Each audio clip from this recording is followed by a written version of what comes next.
This is the Mormon Mixed Faith Marriage Podcast with certified life coach Brooke Booth, episode number 91. So today I've got a guest on my podcast. Her name is Melisa Mons. She's an LGBTQIA plus advocate and ally, and she's in a Mormon mixed faith marriage. And we're going to talk more about that here in a minute. I've known Melisa for about a year, and we've worked together in the client-coach relationship. And I have to say this about her. I have many, many smart clients, but she is like smart. Like her ability to, she's laughing here, her ability to conceptualize and grasp ideas is very impressive. I just have to say that.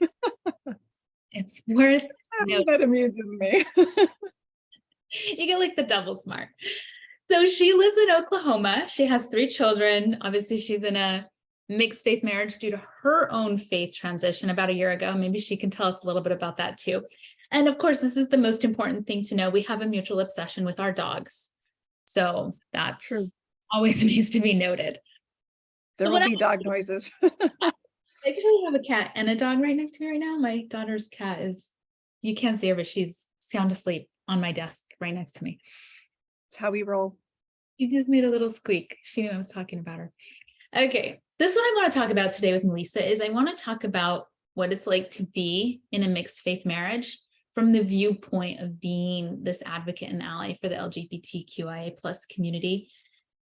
And then I want to talk to her about her advocacy. And then towards the end, I want to see if she's got some advice for parents of who have queer children. I have queer children, and I know many of my clients and many people in a mixed faith marriage also have queer children. So I thought we would use this opportunity to talk about that too. Anything you want to add, Melisa, before we get started about you and who you are? I think that was a pretty great summary, and the rest will probably come out throughout the conversation. I think you're probably right. Okay, let's start on why you became an advocate and ally. Like, what drew you to this cause? So for me, I spent a lot of years feeling like I wanted to support the LGBTQIA community, but as a faithful believing member, I felt like I could not. I felt kind of boxed in. And, my husband was a bishop and I was a seminary teacher, so I can't be the vocal ally I want to be, because then what would everybody say? Oh, the bishop's wife is posting, pride stuff, and so I kind of kept myself bottled, and I kept myself in a box to fit in the LDS world. And it was extremely painful for me to do that, because my heart is so with people, because science, people who are being marginalized for who and how they are, it just kills me. And so I wanted to be a support to them, but I wouldn't let myself, because that's not what God wanted. That wasn't what the church wanted. And so I kept putting myself in a box, and it was hurting me to keep myself in that box. And so then that was actually why I left the church. I could not keep supporting doctrine that was killing people, like literally killing people that I love. People that I love were hurting and in pain because of this doctrine.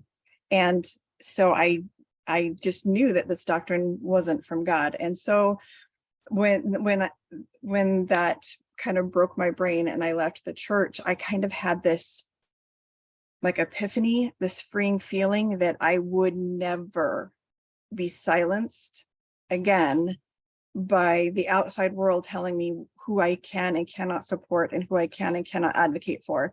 So then it kind of propelled me to be more vocal. Like I'm never going to be boxed again. I'm never going to be silent again. And so I like just how much joy I have being a vocal person being as much of an advocate as I can. The peace that I have from that has just been so much more fulfilling than trying to keep myself in this little tiny box that was expected of me as a believing member. This is so fascinating to me because I've been a bishop's wife. I've taught early morning seminary for years. I'm like tracking what you're saying really well here. But I've also had a lot of internalized homophobia that I've had to recognize and unpack. And it took me a long time to even see it and unpack it. Like I'm sitting here thinking, I'm listening to you say this, and I'm thinking about my own journey. Last Memorial Day, when we like put flowers in our pot in our front yard, we do that here in Michigan around Memorial Day because it's too cold to do it before then. And I put in a little pride flag in my pot of flowers. That's the first time I'd ever done anything like outwardly. I have three queer children. Like that's the first time I've ever done anything outwardly supportive. And I realized that probably wasn't a coincidence, that it really took me that long to like own that and to unpack my own stuff. That's so interesting. Okay, what message do you hope to share in your advocacy? Because I mean, like looking at my own experience, and like it took me longer than it should have to own And this. that's what's really hard. There's a lot of guilt and a lot of shame for me involved in how did it take me so long to support a marginalized community?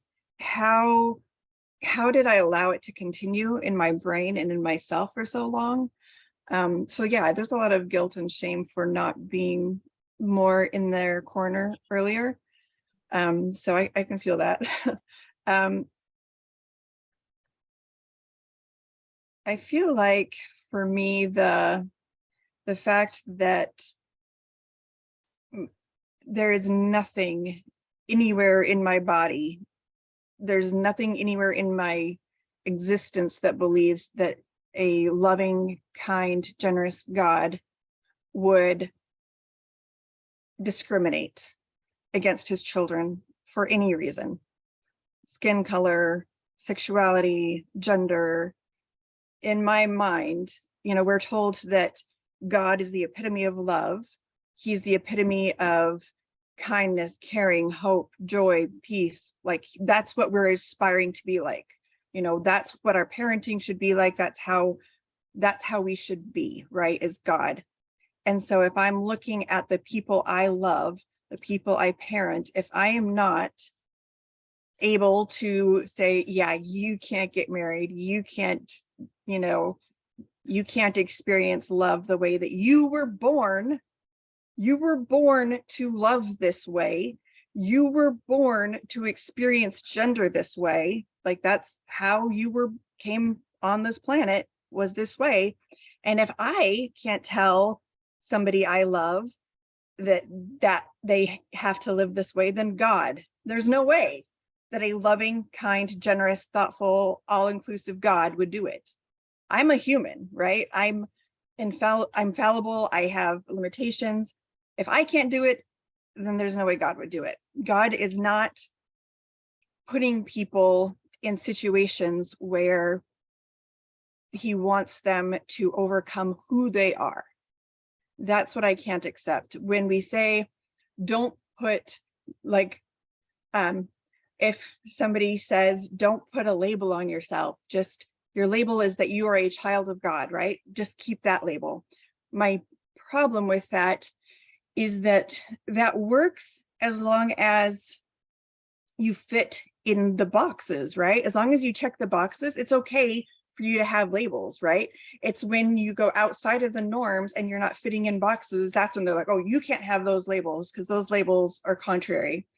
But here's the thing, when you say, I'm a wife, I'm a mother, I'm a sister, I'm a daughter, I'm any of, an aunt, any of these labels that you're putting on yourselves, whether or not you realize it, they are putting you in a gender box or in a sexuality box, whether you accept it or admit it, whether you even consciously realize it.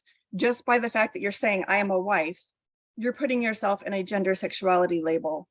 And so to say, ignore labels, don't have labels, you're basically denying the essence of who people are. If you were to say, tell me who you are, oh, I'm a wife, I'm a mother, I'm a daughter. Who are you at your center? Who are you at your core? Yes, you might believe you're a child of God, but at your core, you feel who you are is centered around your identity. And it's so easy to deny people. You can't check those boxes. Don't let those boxes define you when you're fitting in the boxes, right? You're comfortable with these labels. You're comfortable with these boxes. And so you're denying other people the ability to also have comfortable, safe labels for them. You're asking them to deny who they are and how they feel. And I cannot wrap my head around a God that would do that. I can, when people say, oh, well, everybody has challenges in this life, God, we all come to this world with physical challenges, emotional challenges, physical challenges. This is just another challenge that God put in us. I reject that. I reject that God would create people just to make who they are be wrong. Like I identify as a cis female.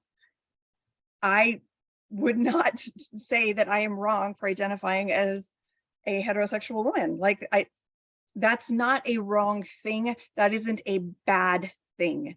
And so saying that it's just a challenge to overcome, or it's just something that, it's wrong and they need to overcome it. I cannot get behind that. I cannot support it. That is not a loving God to me. And so it blew up my brain. It broke my brain. You're saying things and my brain's like kind of like blowing up a little bit, because I never realized, and this is maybe going to sound terribly naive, but I never realized until you're telling me this, that often how we do identify ourselves is along the lines of gender and sexuality. Absolutely. Like, oh, well, that would make this a very big deal indeed.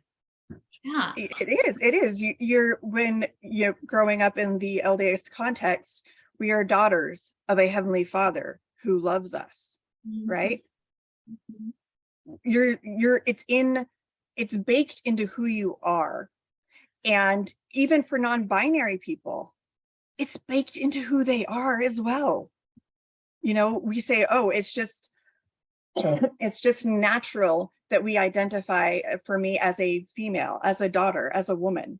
It's just a natural thing. Well, for a non-binary person, the natural thing for them is to identify without a gender. And so forcing them to click on a box that says, no, you have to have a gender, you have to identify this way, you have to fit into these boxes that we've assigned to you, when it's baked into their very DNA, it boggles my mind, and I can't wrap my brain around it. And I think there's a book called How Minds Change by David McRaney. And it says that, your brain, you can't see it until you see it. But once you see it, you can't unsee it. Right. And so I spent 45 years, like, kind of like doing this. I can't see it. I want to see it, but I can't see it, like trying to hide from stuff. But then once I saw it, like, I can't go back. I can't go back to being okay with a God that would marginalize or tell people that their existence in life is meant to be alone and separate. Because when you're growing up in the church, every week, every lesson, this life is meant to have family. This life is meant to experience and to learn and to become like God. And you become like God within the context of a family. You become like God within the context of who and how you love the people around you. But he's telling all of these people in the LGBTQ plus community, you don't fit in this box. You don't get to experience the epitome of Earth life, the whole reason you were born. You don't get to do that. You don't get in the way that feels natural and comfortable for you. like, no, my brain can't do it anymore. And I can't go back and make my brain do it anymore. I can't do the mental gymnastics anymore, because once I've saw it, I can't unsee it. Yeah, there's so many interesting parallels there with, having a faith transition as well. Like, I can't help but see them. Like, once you see something, you can't unsee it. And, trying to fit a square peg in a round hole, like, there's so many interesting parallels. So let's talk about your marriage then for a minute. Because here you are now, very articulate, powerful advocate. And in a mixed faith marriage, your husband's believing, active member. How's your advocacy impacted your marriage? So Brad, he also has a lot of love and compassion for the LGBTQIA plus community, but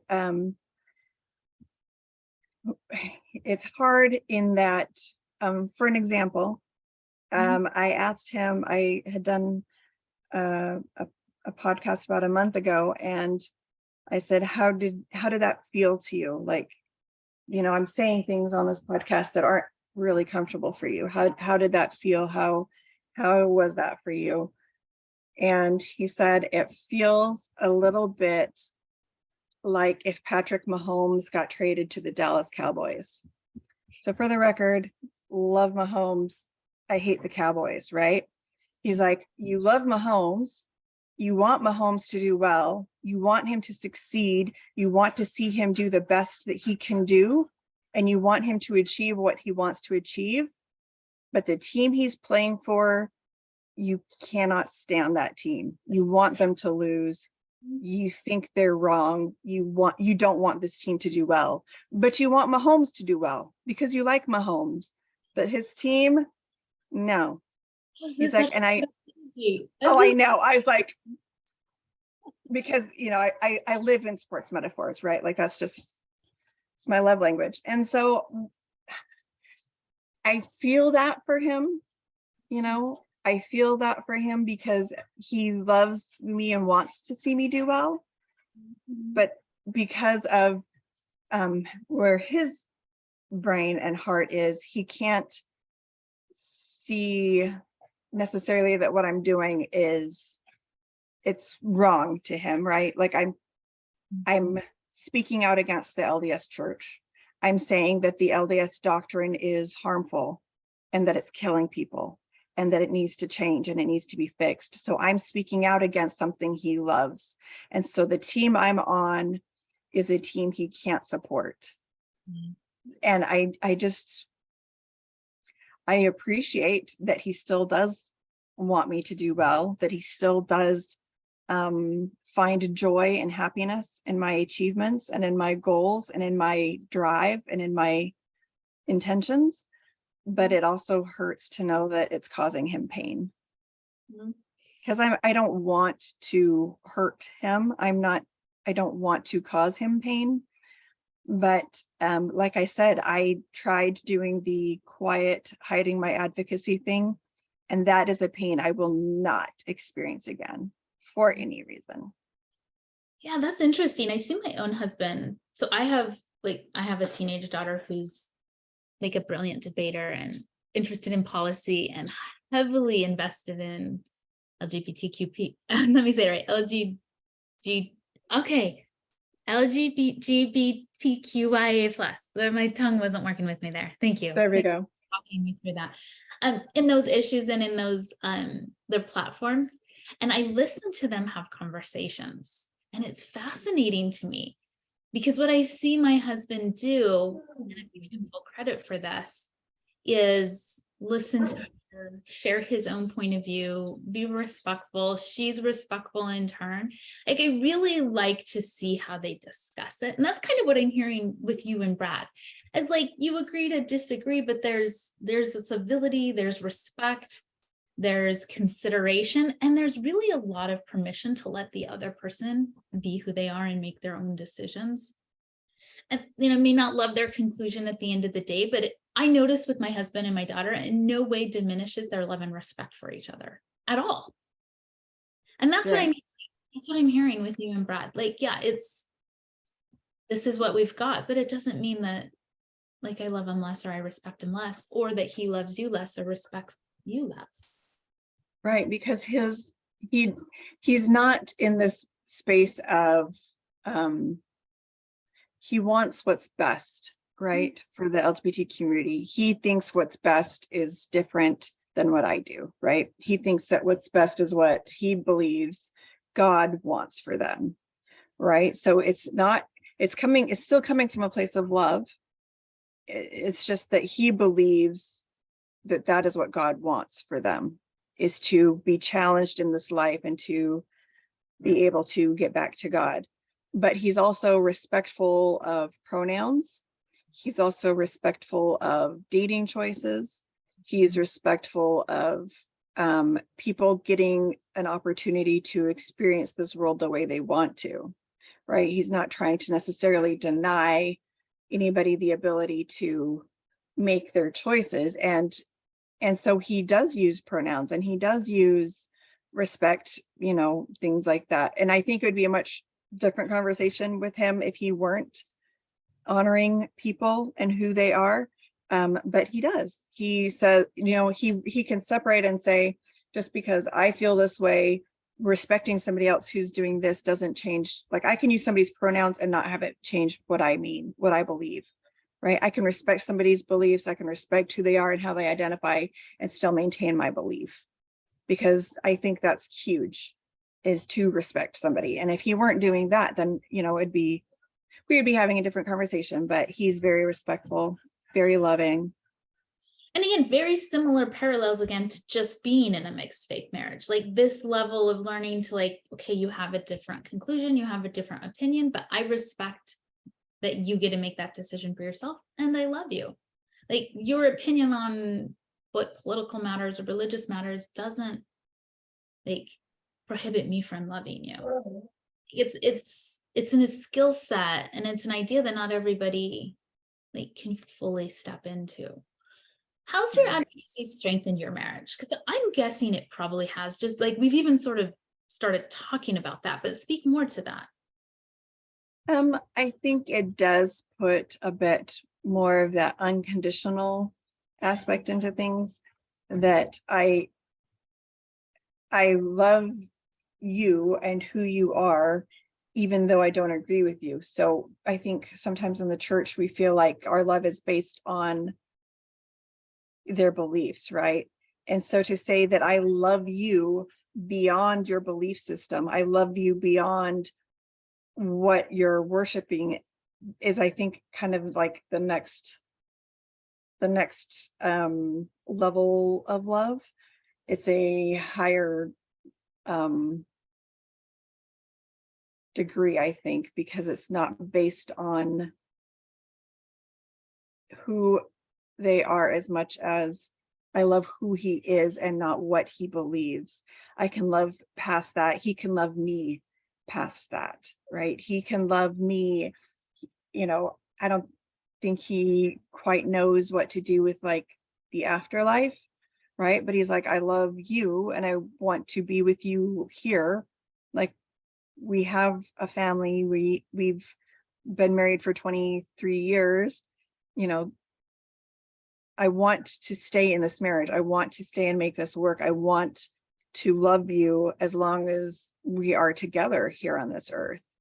And so when you're looking at it, taking out kind of like an eternal perspective, saying, this is what we got. We've got each other here. We've got each other now. I don't know what's going to happen to you since you don't believe anymore. And you've, broke temple covenants because you don't believe anymore. Putting me in this box of, I'm going to choose to love you anyway, and I'm going to stay with you anyway. And those things aren't who you are. Who you are is not defined by those things. I think it's just kind of a deeper love for me. Okay, I want to explore this idea of love with you, because this ties into you sent me like this analogy idea, and I want to talk about it here because okay, I got to talk about this because you're saying some really interesting things, and I want you to walk us through the full analogy, but I want to preface it with this. I hear this a lot from clients, this idea that you're presenting here of like, even though I've had a faith transition and broke my temple covenants, you can still love me. And it, you may not remember this, but in that little voice memo you sent me, there was some discussion about like love being this, like the higher person loving the lesser person. And love is like this gift, like that we bestow from like this place of like higher superiority, moral superiority to people with like lesser moral ground. Well, that's what's the current teaching, right? You're supposed to love them anyway. Yeah, and I want to talk about that because I hear a flavor of that in mixed faith marriages too. This idea of like, hopefully you can still love me after I've done this terrible thing. And I think I think there's a little bit of like, well, I'm the lesser person because I've had a faith transition and broke my temple covenants. And so hopefully you can still love me despite me and who I am. Who I am. And it's very similar to this like idea of it's love, but it's not equality. Like, yeah, there's so much to unpack with that. Like I'm just sort of clumsily setting it up, but this idea is just like really fascinating to me.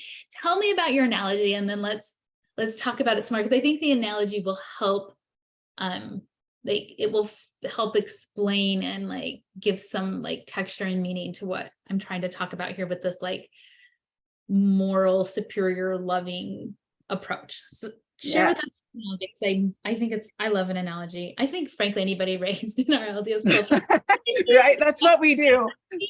Like a certain number that's of times. how we communicate, is through analogies and metaphors. And yes, so I have a friend from high school. Like I've known this guy since I was probably 5 years old. Our families were super close. Our families were all super tight. It was a kind of a smaller LDS community where I grew up in New Mexico. So we were all really close, hung out seminary all day during school, after school, we all hung out together. He came out as gay, I don't know, probably 10 years ago. I didn't know he was in high school. I don't know if he knew he was in high school. And so, oh gosh, I should get a Kleenex, I might cry. So we were talking about how when he interacts, when he goes to family reunions, he specifically mentioned a family reunion. And he said, when I go to a family reunion, everybody is so loving and so nice. And they're just like oozing love, and we love you and we accept you and we're happy you're here. He's like, but I leave and I feel empty and I feel hollow and I feel depleted. And I don't know what's wrong with me, because I'm leaving this place where everybody's just filling me with this love, right? They're just pouring this love all over me, and like, but I leave feeling worse. And I said, Jared, his name is Jared. I'm like, Jared, I feel like what you're saying is that when you're there, it's like you're in this ocean of love, right? And you're dying of thirst. And so they keep handing you this ocean water, saying, here, you're thirsty. We love you. Drink this. We love you. We accept you. We want you here. Drink our water. And you just keep shoving this water down your throat, covering you with this water. that water isn't what your body needs, right? That water is leaving you feeling dehydrated. It's destroying you from the inside out. It's hurting your body. Like, this water that they're giving you isn't pure. It isn't undiluted, and it's tainted, right? Because their love for this, an LGBTQIA person says, love the sinner, but hate the sin, right? We love you, but we hate that you're sinning, right? We hate that you're doing something wrong. We love you, but we hate that you are a sinful person. And my issue with this is that Jared is not a sinful person, right? It is not a sin. Like, what it's saying is that it's making his who he is into a sin instead of a part of his body, right? Like that's how he identifies. You're saying that who he is as a person is a sin, not what he does. What he does is irrelevant because that's who he is as a person. And so when you're not loving him unconditionally, when you're putting the salt into this cup and saying, here, drink it. I love you, drink more, I love you, I accept you, even though you're a bad person. I accept you, even though you're sinning, even though you're not what God wants, even though all of these things, I love you anyway. That's not what he needs, right? He needs to feel loved. He needs to feel celebrated. He needs to feel like who he is and how he is loved and accepted and unchangeable, right? Like there is nothing, not a thing I would change about the LGBTQ people in my life that I love. I wouldn't change it. Even if I could, I wouldn't. It is who they are and it is how they identify. So when you're saying, I love you, but I love you, even though you're adding salt to this water and you're slowly dehydrating them, you're killing them, you're depleting them. What they need is this fresh, pure, clean water without but, without accept, without judgment. Because when you do that, when you say, I love you, but I love you if, I love you when, you're putting salt in there and people cannot survive off of salt water. They just can't. Okay, this is what I'm thinking. That's what I'm thinking. So it's like, I love you in spite of who you are. I love you. Exactly what it is. Yeah, who you are. Okay, this is just me spitballing. This is just an idea I'm having, but I like ideas and I like having ideas, so I'm going to share it here. I think a lot of times the love that they're feeling, because I've been in that position too. Like I said, my unpacking this is very, very fresh. I think a lot of it, just from my own lived experience, is like when I was in that position, you know, not comfortable with this community, not comfortable with my children, not comfortable with that. It was because I was proving my goodness and my worthiness to God. That was my number one priority. My number one priority wasn't loving them. My number one priority was proving to God my goodness, my worthiness, my righteousness. And by showing them love, this saltwater love, that's how I was showing my goodness, my devotion to God. So right. it's interesting because my priority wasn't them. My priority was my obedience, my righteousness, my like proving to God my goodness. That you could love somebody who is so flawed and so sinned and so. And like there was a particular way you love them, and like by being kind and like inviting them, but it also was like, but you also love them with the buts. I can't condone your choices. Right. I can't accept how and who you are. Yeah. So the shift for me was stepping out of the like my first allegiance is like to prove that I'm a good person and that I'm a worthy person, and taking it to like my first allegiance is actually loving this person in front of me. That was without reservation. That was the shift I needed to make, to let go of those buts, to let go of the judgments, to let go of the exceptions, to let go of the conditions, even, if you will. And it was not an easy step for me to take. I mean, I had to basically deconstruct my whole like belief system. Your whole worldview. Yeah. Life view, existence view, all of the things. Yeah. Because before that, I'd say like, yeah, love the person, hate the sin. I'm like, perfect. Like, that sounds great. I'm loving them. I love them. Oh, I did. And I thought I did. I did love them in the way that I was capable of loving at the time, right? That was the level of love I was capable of giving at the time. Mm-hmm. And I can see now that it was kind of hurtful love. Mm-hmm. It was painful love, and for them and for me, because I could feel it too. You know, I feel like I'm giving you water, but I know there's salt in it. I know I'm giving you this love. I know that I'm holding something back. I know that I have reservations. So when I'm handing you this cup of love, I know that inside I'm thinking God does not want this for you, or whatever, you know, salt I'm putting in there. Pink Himalayan salt, still salt. Might be cute and pretty, but it's still salt. Right? I use only the best salt.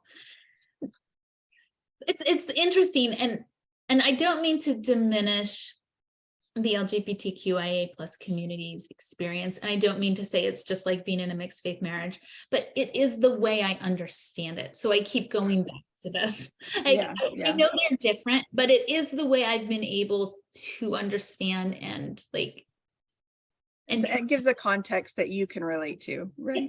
it does. And so as I think about this, like when I receive that water, that salt water, there's like an inferiority or guilt complex that comes with it. Like you said, he walks away feeling thirsty, feeling unloved, or feeling empty. Like I have experienced that. I like know what you mean by that, but just in the mixed faith context.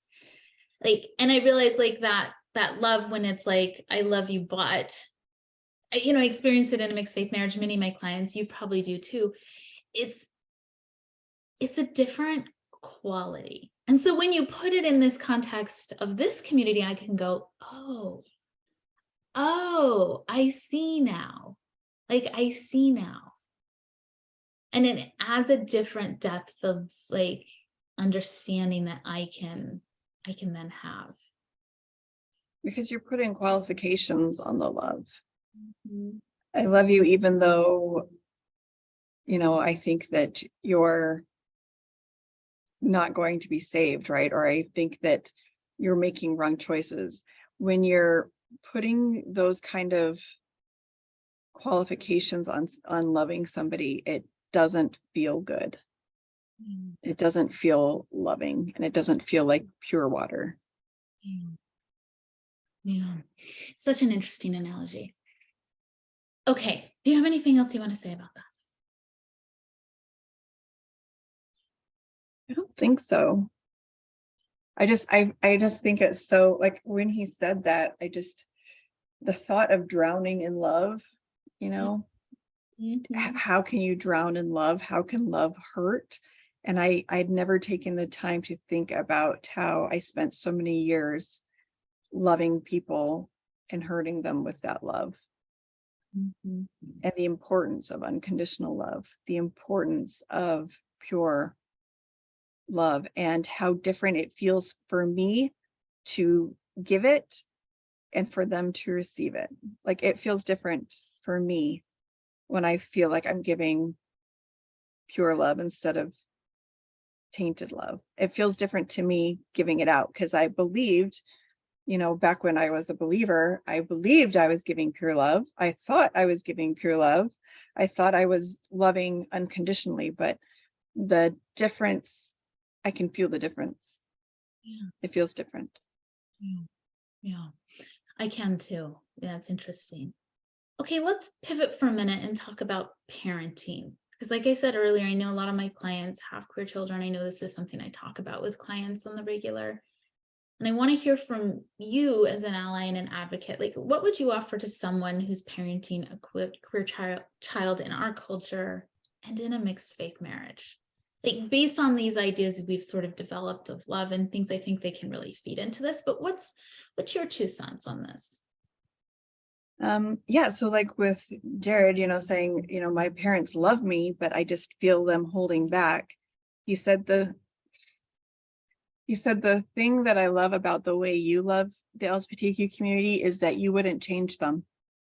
You're not loving them wishing they would change. You're not loving them wishing that you could fix them. You love them. You wouldn't change them. You wouldn't make who they are be any different. And so I would say that that's what parenting love is, right? It's not saying I want to change my kid. I wouldn't change my children. I love my kids. I've got kids who still believe. I've got kids who are atheists. I've got kids who are Christian. Like, I've got a mixed bag. I wouldn't change my kids. Like, who they are and how they are is 100% loved by me. Like, I'm not going to, hope that when they die, there's some magic wand that's waved and they become somebody new. Who they are is enough. How they are is enough. And so to love your children is what unconditionally is what will make them stronger in this world, right? I've been listening to The Village by Rabel like on repeat for like a month now. And, you know, in this song, it says, you know, there's nothing wrong with you. You're fine. It's everybody else that's wrong, right? You're fine. Everybody else is wrong because, you know, science, they don't see science. What they see is a 2,000-year-old book that tells them on like one paragraph of one page, and they're using that to discriminate this whole community, right? And so this village and this community that is not accepting and loving based on who people, how they were born, who they are, how they genetically identify, how they biologically identify, that's on them, right? They're the ones losing out on an amazing person, on an amazing relationship, on an amazing experience of loving unconditionally. They're losing something by not having that unconditional love. They are losing out on knowing who this person is at their core because they want to ignore who that person is at their core. And so they're losing out, but these people that are experiencing that marginalization still need to know that they are loved unconditionally, that they are accepted unconditionally. And so that would be my advice, is to be the person that they can talk to. And if they come to you and say, hey, I'm going out with a guy, great. Okay, I'm going out with a girl. All right, you know, or I don't want to date at all. You know, there's zero rules. There's zero expectations from that. You have zero expectations for how I see your life. If you want to get married to a man, great. If you want to get married to a woman, great. If you want to be alone because you feel like that's not who and how you are, also great. Like, it's taking off all of the expectations and just saying, tell me who you are. Tell me how you feel. Tell me what you have inside. I can't see inside somebody, right? I don't know just by looking at somebody how they feel, because, you know, there's gender, and then there's gender identity, and then there's gender expression, right? Just because somebody might feel one gender inside doesn't mean that they're necessarily expressing how they feel externally, right? So stop telling people, oh, well, you can't feel that way inside because you don't look like you feel that way inside, right? My job, my only job, is to love people, right? I'm not there to fix them. I'm not there to change them. I'm not there to do anything except for say, I'm here to support you on your earthly experience. You know, we're all here on earth. We're all here to experience it, and I'm here to love you and support you. Yeah, this is really interesting to me because I'm thinking of two words. Like, if I were to take it back to my coaching modality, which my brain always does, is love and acceptance is what I keep thinking of. You've used these words quite a bit as well. But like, when we can love and then we can also accept, a lot of times that acceptance is that lack of judgment that we keep talking about here.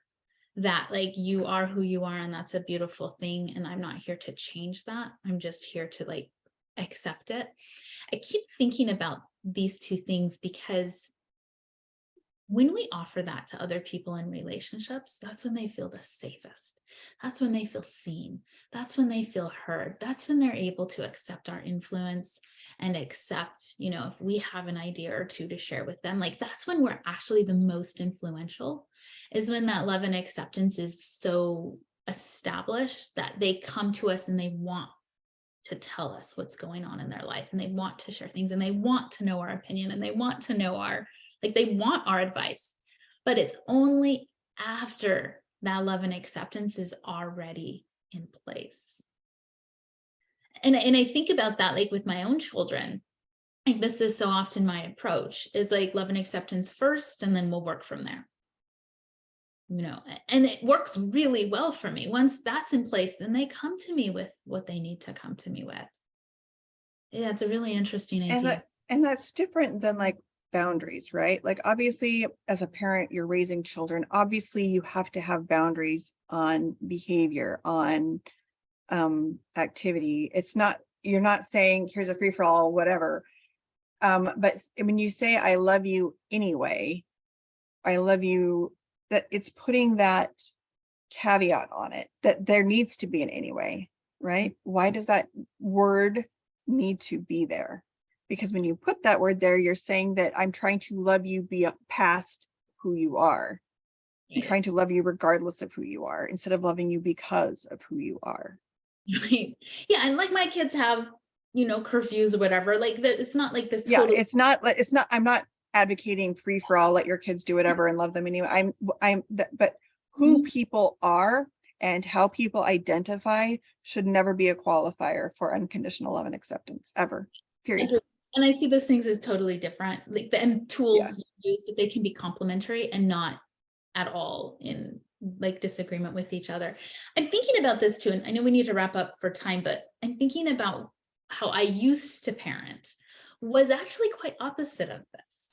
It was where I was molding them to be a certain type of person, and I did want to sort of change them. Like that was probably how I'd even use that language. Like I wanted them to be a certain type of person instead of like letting the natural like unfold, like, like the whole classic, like the example of like Michelangelo carving David out of marble, he just emerged. Well, I would have been like, no, we make it look a certain way. There is no, like, we're going to add a little here. These muscles go here, this hair goes there. Yeah. Right. And I see that a lot, because I think what my kind of, moment was when I'm like, do I want a dead Mormon kid or do I want an alive functioning atheist kid? Atheist kid every day of the week and twice on Sunday, right? Like, it's easier to parent that way, to just let them, like, them naturally emerge as who they are, instead of me trying to like add a little bit and take a little bit and modify a little bit. well, because not everybody fits in a Mormon box, right? My kids were not fitting in a Mormon box. So when they told me we cannot stay in the LDS church, kind of, it hurt, right? I was like, whoa. But then you have, because you want, the gospel is for everyone when you're growing up, right? This is for everybody. This is the truth for everybody, whether or not they believe it or accept it. This is the truth for everybody. But to realize that my children weren't fitting into the Mormon box, it was, you've just got to let that go, because the church was hurting my kids, which was a hard thing for me to accept. It was hard for me to accept that my kids were not fitting into that church, into the church. Parenting brings up a lot of heavy issues with adults, that it starts to be tied into their identity, their how they identify them with themselves as successful or as failures. Like there's a lot of Well, that's part of the hard thing with a mixed faith marriage, because when we got married, it was like, oh yeah, they're going to church no matter what. They're going to seminary no matter what. It's not optional. Like when we got married 23 years ago, I was like totally on board with that. That's how I grew up. You don't miss for anything, church for everything. But then when I got to this point where I had a kid saying, I am leaving this church and you cannot stop me. My son's like, I will remove my name if you keep forcing me. I will go and remove it the day I turn 18 if you do not stop trying to push this on me. And so then, Brad's like, oh no, we still have to force things. And I'm like, whoa. Yeah. And so then I'm parenting different than Bradley, right? I'm like, he's parenting, nope, we're still sticking with you're going to church no matter what, you're doing this no matter what. And I'm over here saying, I need to advocate for my kids. My kids are being harmed. My kids are being hurt. At some point, I've got to, as a parent, I've got to advocate for my kids and protect my kids. And so that was another mixed faith marriage. Like, we just have to parent in a way that's, more respectful for each other, saying, his goals are getting kids, and his goals are loving, right? That's how you do it. It's not that his goals weren't loving. It's just that my perspective was different. But it just adds this whole another level to mixed faith marriage. That's a whole new level, but I have to end with this, is that doesn't mean you can't do it. Like I hear people are like, well, don't we have to be on the same page? And I'm sometimes like, but do you? And Do you they're know? like, isn't that bad for the kids? And I'll be like, is it? And I think these are important questions to ask because we go into it with preconceived ideas of like, there's one way and there's this way. And I think sometimes it's okay to question that. And sometimes if you're both parenting just a little bit differently, I'll even offer to clients, maybe that's exactly what your child needs. Maybe they don't need to be parented in a unified front. Maybe they need different approaches. And I love that you've been able to see that and embrace that and not see it as like a huge problem, but as just what is, and that it can be worked with and worked around. Yeah. That's a tricky one for so many people too. Okay, we're going to wrap up for the sake of time, but thank you for coming, Melisa. Again, I don't have to say this because now everybody knows how smart you are too. And I appreciate that you have to share. I think your message is very important. And thank you for pointing out that I do need to post this in June for Pride Month, and I will. So this Yay, is Pride Month. I'm so excited. I'm already decorating. well, I haven't done my flowers yet because I'm traveling, but I will this coming weekend, and my Pride flag is going back in the planter. Okay. Yes. Thank you. Bye-bye. Bye.